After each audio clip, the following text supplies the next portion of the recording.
welcome back to my channel. It is another rainy day, or it is a rainy day, and I decided, you know what, instead of complaining and bitching about the fact that I cannot film because it's a rainy day and like where I'm filming my house is not soundproof and all that jazz, why not just make a rainy day video? But for me, the rainy day experience usually brings about a lot of peace and quiet, and it also gives me an opportunity to reflect. It has something to do with the fact that you cannot move around willy-nilly. You have to be really cautious when you're moving around. If you're already at work when the rain starts, you kind of have to pause and be there. Wherever you are, you kind of have to stop yourself. So yes, I haven't decided yet on what I'm going to call these videos, but please let me know below what you think I should call them. I'm just going to be generally talking about a lot of things that have been on my mind for the week or for the past couple of days. Today I had my first interview, and it might be crazy to hear that because I have had a series of jobs in my life, but today I had my first actual interview, like being called in to interview for a job. And it was crazy because as I was going on my way to said interview, I was just thinking, yeah, I cannot work in the corporate world, and this interview isn't something that is corporate per se. It has to do with being in front of cameras, which you guys know that I love. And it was such an interesting experience. I felt so free. I felt really organic in front of a camera. And a friend of mine who I've worked with before, like on shoots and stuff, is the person that recommended me for the job, and she literally just asked me, like, would you be interested in this? And because like I am in the mind frame now with Corona and everything else that is happening, to say yes to a lot of opportunities that on a normal day I guess anxiety will not let me say yes to, I was like, yeah, sure. I put in a conscious effort not to think too much about it or anything like that. I was just like, yeah, I said I'm going to do it, so I'm going to do it, and that's really that about that. So I didn't really tell a lot of people about it. I've told them now because it's over, but like besides Deji and my sister-in-law, because they were there when I was telling Deji, or Deji was asking me about it in their presence, I didn't really say anything to anybody. And I don't know if it's because of like the fear of disappointment. Maybe I'm worried that either I will disappoint them or I will be disappointed myself, or it's just because this is a completely new world for me. It's crazy how different a lot of people's dynamics are. I know a lot of my friends are from like the age of like 20, they had, or even like younger, they had already started applying for jobs, getting gigs or whatever. And like I never really had to experience that, and it brings about, it leaves a lot of room for like entitlement, I guess, or not even entitlement, but like lukewarmness, because it means that in a lot of things that I've received in life, I haven't really had to work that hard for them. I feel like I'm being drawn to interact with people and to make their lives better in one way or the other. Be it by perfectly planning their events, by helping them express how they feel with Barefoot, the brand, or even by making YouTube videos. And yes, it's amazing to feel like you found your calling, because at the end of the day, that is kind of how I feel. I feel like I found my calling in speaking to people and inspiring people by my actions and by living my life. But then again, there's also a sense of like the other side to it all, because I feel like I think that I'm relatively wise. I think I'm wise, but something that I know is that I'm intelligent, and sometimes it makes me wonder if I'm ever really going to get to apply the intelligence and the degree that I worked on. Because sometimes in life you battle with that duality.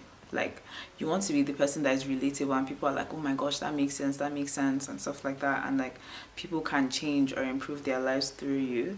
But then on the other side, you also are like, yeah, there's another side to me. So it feels like this side I don't know at what point in time it's going to come out, because as I was doing the interview, I was like, wow, you're still going on a tangent. But then again, if at some point in time I do start working in front of a camera or whatever, and then I do get to talk about politics and stuff like that and air my views, then I feel like I would now be in a situation where I would feel like, yes, I have a perfect combination of just about everything, and now all I need to do is just tend the talents. Like, God has given you these talents, and then you have to, like, you can't bury them away type thing. There's this thing that happens to me on platforms that have like messages in general. I become very easily overwhelmed by messages.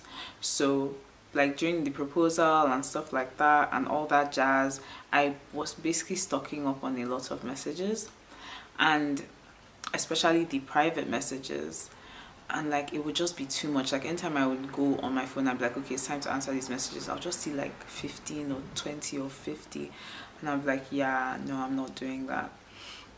And then yesterday, as I was finally getting to the messages and stuff, it just reminded me of how I felt about my YouTube as well.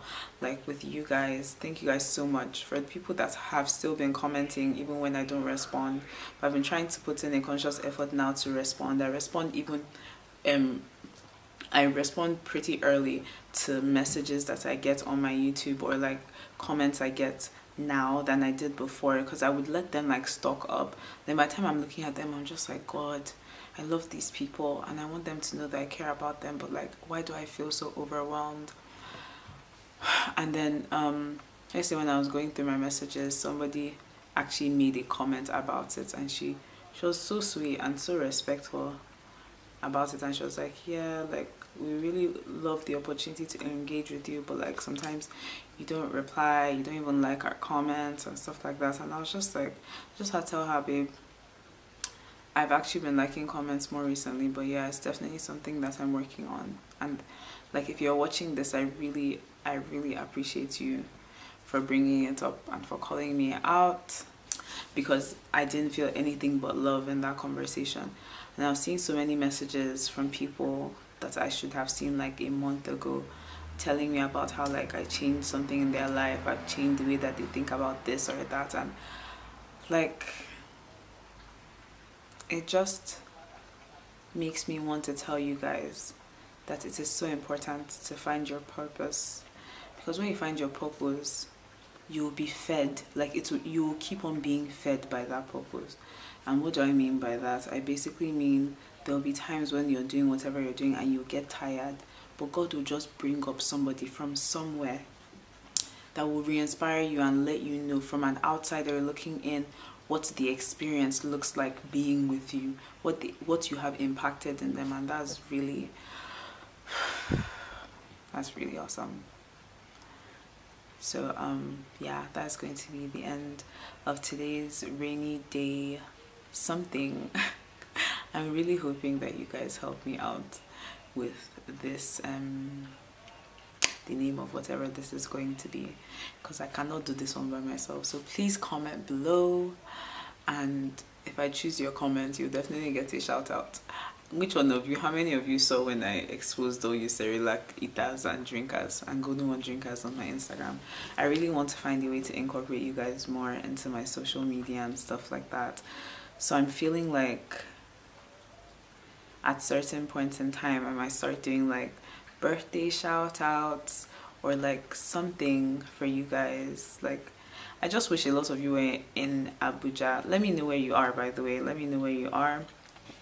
I wish a lot of you were in Abuja so that like on your birthdays and stuff I can send you like cards, because I make cards. So like I could send you things. Like I don't have much, but what I have I really do want to share with you guys. But yeah, thank you guys so much for watching, and do not forget that you are sugar, you are spice, and you are bomb ass jollof rice. Bye guys. Also, I made this video kind of ASMR with like my calm voice, so that you can actually just listen to this and feel like we're just gisting and maybe drift off for one of these rainy days.